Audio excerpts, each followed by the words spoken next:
జీవితంలో వ్యాపారవేత్తలుగా ఎదగాలనే ప్యాషన్ ఉన్న వ్యక్తులు సరైన ప్రాజెక్ట్ రిపోర్ట్, ఆర్థిక క్రమశిక్షణ కలిగి ఉంటే ప్రోత్సాహం అందించేందుకు కూటమి ప్రభుత్వం సిద్ధంగా ఉందని చింతల్పూడి శాసనసభ్యులు సొంగ రోషన్ కుమార్ తెలిపారు. జంగారెడ్గూడెం పట్టణంలోని సూర్య ఫంక్షన్ హాల్లో ప్రధానమంత్రి ఉపాధి కల్పన పథకంపై చింతల్పూడి నియోజకవర్గ స్థాయి అవగాహన కార్యక్రమం మంగళవారం నిర్వహించారు.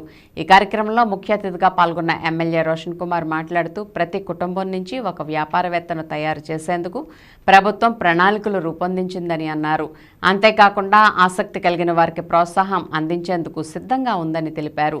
దీనిలో భాగంగానే ప్రధానమంత్రి ఉపాధి కల్పన కార్యక్రమం ద్వారా రాయితీ రుణాలను అందిస్తుందని, కావున వ్యాపారవేత్త కావాలనే ప్యాషన్ కలిగి ఉండి సరైన ప్రాజెక్ట్ రిపోర్ట్ తయారు చేసుకుని ఆర్థిక క్రమశిక్షణ కలిగిన వ్యక్తులు తమను సంప్రదిస్తే ప్రభుత్వం ద్వారా తగిన ప్రోత్సాహం అందిస్తామని తెలిపారు. కావున ఈ అవకాశాన్ని సద్వినియోగం చేసుకోవాలని కోరారు. ఈ కార్యక్రమంలో పలువురు అధికారులు, కూటమి పార్టీల శ్రేణులు పాల్గొన్నారు. కానీ ఎమ్మెల్సీ కూడవడం వల్ల దీన్ని అప్పుడు క్యాన్సిల్ చేసి మళ్ళీ ఈ రోజున రీస్కెడ్యూల్ చేయడం జరిగింది. మీరు అనుకోవచ్చు ఇది చాలా ఈజీగా స్కెడ్యూల్ అయింది, వచ్చేసామని.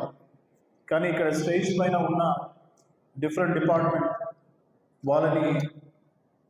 వాళ్ళతో కోఆర్డినేట్ చేసి మరి స్కెడ్యూల్ చేయడం అంటే చాలా బిజీ స్కెడ్యూల్.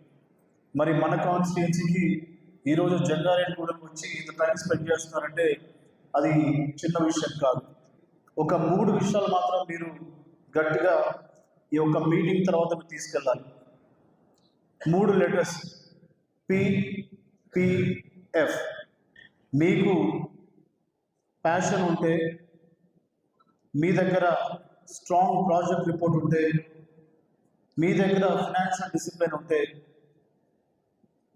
మీరు బిజినెస్ పెట్టుకోవడానికి ప్రతి ఒక్క ఆపర్చునిటీని మీకు ఇవ్వడానికి, ఇంక్లూడింగ్ బ్యాంక్ నుంచి కూడా ఇవ్వడానికి నేను, అలాగే డైరెక్టర్ క్రిప్స్ గారు, అలాగే ఇందాక జనరల్ మేనేజర్ గారు రెడీగా ఉన్నాం. ప్రధానమంత్రి ఉపాధి కల్పన ఆపర్చునిటీని క్రియేట్ చేస్తున్నాము. ప్రతి ఒక్క కుటుంబం నుంచి ఒక వ్యాపారంతో రావాలని చెప్పి ఇలాంటి స్కీమ్స్ ఎన్నో ప్రజలకి ఉపాధి కల్పన క్రియేట్ చేయాలని చెప్పి తాపత్రయపడుతున్నారు డిపార్ట్మెంట్స్ అందరూ కూడా, గవర్నమెంట్ కూడా, అలాగే ఎన్డీఏ కూటమి కూడా. All you need to have is passion, a strong project report and financial discipline.